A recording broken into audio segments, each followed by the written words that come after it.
रायगड सम्राट अल्पावधीत लोकप्रिय ठरलेले रायगड सम्राट रयतेच्या सेवेसाठी सदैव पुढे. रायगड सम्राट राजकीय, सामाजिक, शैक्षणिक, शेतीविषयक अचूक बातम्यांसाठी रायगड सम्राट न्यूजला सबस्क्राईब करा. कोकण मतदारसंघाचे माजी आमदार बाळाराम पाटील यांना पनवेलच्या नागरिक समस्या महाराष्ट्राच्या विधान परिषदेमध्ये अभ्यासपूर्वक मांडल्याबद्दल भारताच्या राष्ट्रपती महामहिम द्रौपदी मुर्मू यांच्या शुभ हस्ते माजी आमदार बाळाराम पाटील यांचा सर्वोत्कृष्ट भाषण पुरस्कार देऊन गौरवल्याबद्दल नवीन पनवेल येथील ज्येष्ठ नागरिक हॉलमध्ये अनेक सामाजिक संस्थांच्याद्वारे त्यांचा सत्कार करण्यात आला. या कार्यक्रमाला उपस्थित नागरिकांनी आमदार बाळाराम पाटील यांचे तोंड भरून कौतुक केले आणि आम्ही भविष्यातही तुमच्या सोबत असल्याचा शब्द दिला. यावेळी उपस्थित माजी आदर्श नगराध्यक्ष जयंत म्हात्रे, माजी सभापती काशीनाथ पाटील, कृषी उत्पन्न बाजार समिती सभापती नारायण घरत, माजी नगरसेविका प्रीती जॉर्ज मांढरे, माजी नगरसेविका प्रज्योती प्रकाश शेकापण नेते बबन विश्वकर्मा, सामाजिक कार्यकर्ते अजय अमरनाथ दुबे तसेच अनेक संस्थांचे पदाधिकारी उपस्थित होते.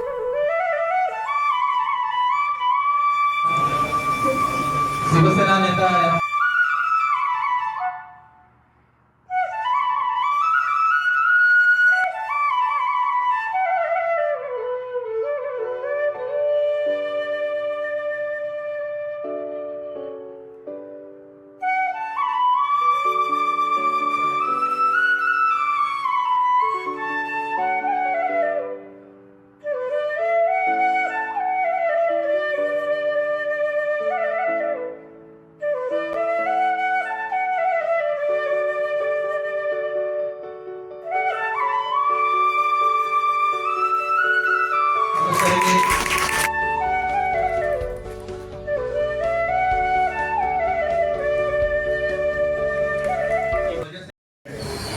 सामंत, चार्टर्ड प्रेसिडेंट एस्क्लोवा central steel market, district Bombay, Navi Mumbai, Raigad Thana district में नंबर 1 और इंटरनेशनल से नंबर 1 2 बार 75 और 2 बार प्रेसिडेंट. अब्दुल कलाम महान और द्रौपदी मुर्मू से हाथ से अवार्ड मिला हमने पाटिल साहब का 80 से पहले मीटिंग में उसको जब डैडी था, डैडी के साथ लोगों ने 80 में मीटिंग किया था कलमपुरी में. और हम आदमी बहुत मेरा पुराना परिचय है. हम लोग मोमो कॉमेडी किया तभी भी पहचान होएगी जाके बाजू बाजू में था. और हम लोग का इतना खुशी फील हो रहा है. हम कोई पॉलिटिशियन नहीं है लेकिन रिलेशन ये जैसे पवन दादा और भी सब जितना पॉलिटिशियन सबसे हमको रिलेशन है एज ए मेंबर. और मेरे को आज इतना प्राउड हो रहा है हमें सीनियर सिटीजन की तरफ से सबको सत्कार करने के लिए मौका मिला. हम 35 साल 15 साल से है और हमको सबसे खुशी हो रहा है ये ऐसे महान नेता जिसको हम लोग नजदीक होके भी पहचानता नहीं है. इतना बड़ा अवार्ड मिल रहा है पार्लियामेंट से 300 का मोर रिकमेंड ये दिल्ली में भेजा द्रौपदी मुर्मू का से. इसलिए we are proud for the excellent award. Congratulation mister Patil साहब. Thank you all the best. हार्दिक स्वागत.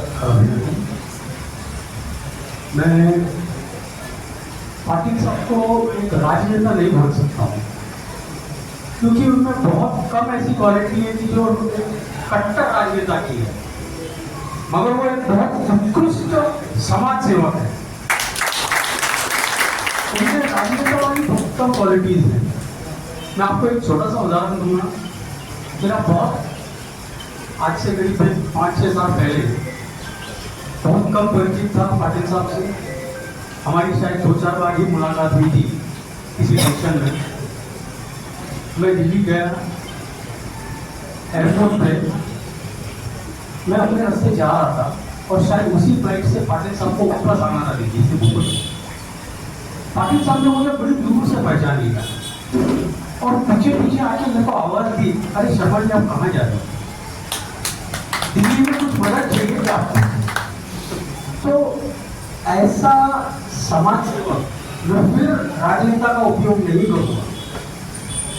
ऐसा समाज सेवक जो अपने कार्यकर्ता को, अपने लोगों को खुद से पहचाने, खुद से बुला के उसकी समस्याओं को पूछे और उसका निवारण करने की कोशिश करे. मेरे ख्याल से आज के तारीख में बहुत कम लोग हैं और उनमें से पाटिल साहब हैं. उपस्थित सभी महानुभाव और हमारे सभी पनवेल परिसर के सम्मानित नागरिक बंधु भाइयों दोस्तों, ये मैं समझता हूँ कि ये हमारे पाटिल साहब का सरकार नहीं होने जा रहा है, आप सभी का सरकार होने जा रहा है, क्योंकि इस महाराष्ट्र की रायगढ़ की पनवेल की धरती पर कोई ऐसा माई का लाल है जिसको दो राष्ट्रपति के द्वारा सत्कार,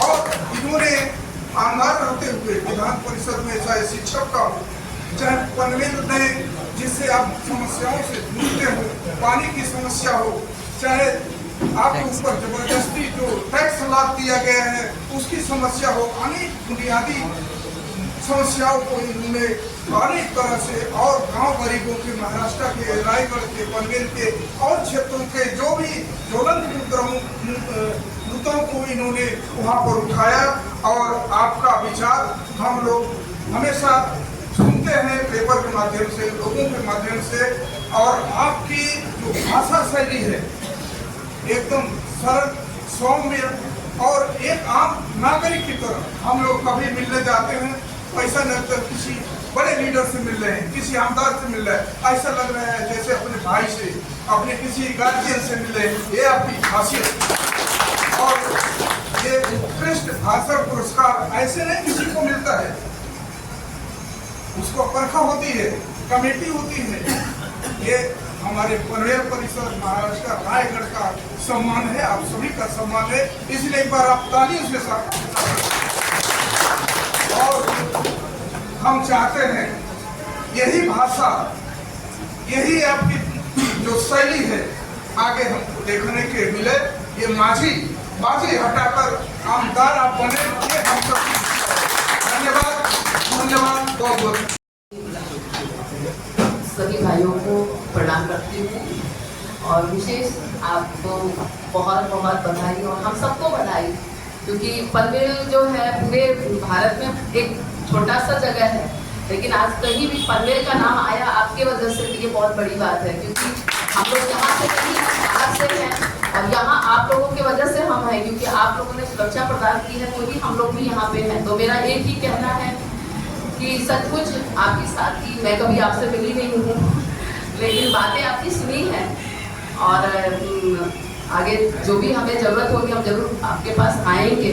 और मेरा यही मानना है कि गरीब की आप मदद करते हैं तो वो सभा में के बीच में बोलता है, और अमीर की आप मदद करते हैं तो वो छुपा लेता है। तो जिस तरह आप लोगों ने सेठकार है ही है, तो किसानों का हाथ पकड़ा हुआ है, तो उसी तरह आप गरीब का हाथ पकड़ के चलेंगे तो निश्चित ही मुझे उम्मीद है कि सचमुच आप सेवा करेंगे। और हम एक बहन है तो हम आपको आशीर्वाद दे रहे हैं कि बस आप ऐसे ही सेवा करते रहें और ऐसे ही पुरस्कार लेते रहें, पनवेल का नाम माला करते रहें। नमस्कार। पहले तो थोड़ी आई हुई जनता जनार्दन को उनके हृदय में विराजमान श्री राघव के चरणों में प्रणाम करता हूँ। और हमारे पाटिल साहब, हम तो लगभग 3-4 बार आपसे मुलाकात कर चुके हैं। आपने ये दर्शाया है कि एक मानव को किस तरह की भाषा की मर्यादा में बात करना चाहिए, ये पुरस्कार बता रहा है। ये हमारे लिए भाग्य की बात है, सौभाग्य की बात है कि आज के दिन में कि ऐसे राजनेता जो अपनी मर्यादा के साथ अपने जो सामाजिक लोग हैं उनकी पूरी बातें उस एक यहाँ पर हम जो बोलते हैं हमारी राष्ट्रपति श्रीमती मुर्मू, मतलब एक भाषा मर्यादा से है, उस मर्यादा की पहचान आज किसी ने हमको दिलाई, माननीय श्री पाटिल साहब, उनके लिए बहुत बहुत स्वागत और तालियों से स्वागत हो गया। हम एक संस्था चलाते हैं और संस्था समाज के लिए चलाते हैं। हमारा भी यही कार्य है कि सभी लोग मर्यादा में रहकर मर्यादा की भाषा यूज करते हुए और किस तरह सेवा कर सके। इसके लिए आपके उदाहरण के लिए हमारे पाटिल साहब है, जिन्होंने मर्यादा में रहकर आज तक हमने सुना नहीं, अगर कोई भी गया हो तो उनके घर से खाली आया है, उनसे मुलाकात होती है, वो बातें करते हैं और सॉल्यूशन देते हैं। राधे कृष्ण सनातन धर्म फाउंडेशन एवं महाराष्ट्र उत्तर भारतीय संघ की तरफ से साहब का हार्दिक स्वागत, अभिनंदन और सत्कार करते हैं। और इस कार्यक्रम को जिन्होंने आयोजित किया है, ऐसे मेरे अनुज श्री बब्बन विश्वकर्मा जी और सीपी प्रजापति जी, संगीता मैडम जी और हमारे भाई प्रकाश मात्रे जी, ज्योति मात्रे जी, आप सभी लोगों का भी धन्यवाद है। कम से कम आप लोगों ने यहाँ न्यू पनवेल में एक ऐसा कार्यक्रम करके सबको एक बहुत अच्छा संदेश गया है। एक्चुअली देखा जाए ना तो रियल कुछ और होता है और बनावटी कुछ और होता है। आज अगर यहाँ पे अगर शेतकरी कामगार पक्ष का जो काम है पूरे पनवेल के अंदर, सरकार किसकी भी रहने दो या नगर सेवक कोई भी रहने दो, आमदार कोई भी रहने दो, मगर मैं इतना आपको जरूर बताऊंगा कि जो शेतकरी कामगार पक्ष के कार्यकर्ता और जो नेता काम कर देते हैं वो कोई नहीं कर सकता है। और अभी जल्दी ही शोभापुर में जो है जितने भी कार्यकर्ता थे गौरव चले गए, जो सब में देखा वापस आए। क्यों आए? क्योंकि जब कहीं ज्यादा मुसीबत में फंस जाते हैं, यहाँ पे बब्बन विश्वकर्मा जी हैं न्यू पनवेल में, मुझे पूरा मालूम है कि यहाँ पे किसी भी उत्तर भारतीय को कोई प्रॉब्लम हो जाने दीजिए। अगर हम लोग एक फोन करते हैं कि बब्बन भाई ऐसा काम, बोलते भैया भेजिए तो मैं करता हूँ। तो एक बार 2000 तालियों से इनका भी आप लोग स्वागत करिए हमारे बब्बन भाई का, क्योंकि न्यू पनवेल में पार्टी के लिए बहुत अच्छा काम कर रहे हैं। और हमारे यहाँ पे मौजूद आदरणीय बालाराम पाटिल साहब शिक्षण आमदार बनने के बाद भी आपके पनवेल महानगर पालिका का जिस प्रकार से अगर उन्होंने आवाज उठाया है, सोचिए अगर पनवेल महानगर पालिका से जीत के जाएंगे तो पनवेल महानगर पालिका के लिए जो काम कर देंगे वो कोई नहीं कर सकता है। ये मुझे पूरा भरोसा है। मेरे यहाँ पे उपस्थित मेरे सभी साथी, मैं पहले से आपको शुक्रगुजार अदा करना चाहता हूँ। ये हमारे सत्कार तो होते रहते हैं, लेकिन ये सत्कार मेरे लिए विशिष्ट है, अति विशिष्ट है, ऐसा मैं यहाँ पे महसूस करूँगा। राजकीय जीवन के बीच अपने पार्टी से, अपने पार्टी के सभी सहयोगियों से जो सत्कार होता है वो और इस सत्कार में बहुत अंतर है, और इसीलिए इस सत्कार का मैं विशेष महत्व समझता हूँ। जो प्यार इस सत्कार के द्वारा आपने मुझे दिया है उसके लिए आपका आभार प्रकट करता हूँ। लेकिन मैं आभार प्रकट करके आपके और मेरे बीच में अंतर भी नहीं पैदा करना चाहता हूँ। यह आपका जो सहयोग है, प्यार है, वो दिन ब दिन बढ़ता रहे, इसीलिए मेरी ओर से प्रयास होगा। जो उम्मीदें, जो विश्वास आपने दिया है उस पे कायम रहने के लिए मैं पूरा प्रयास करूंगा।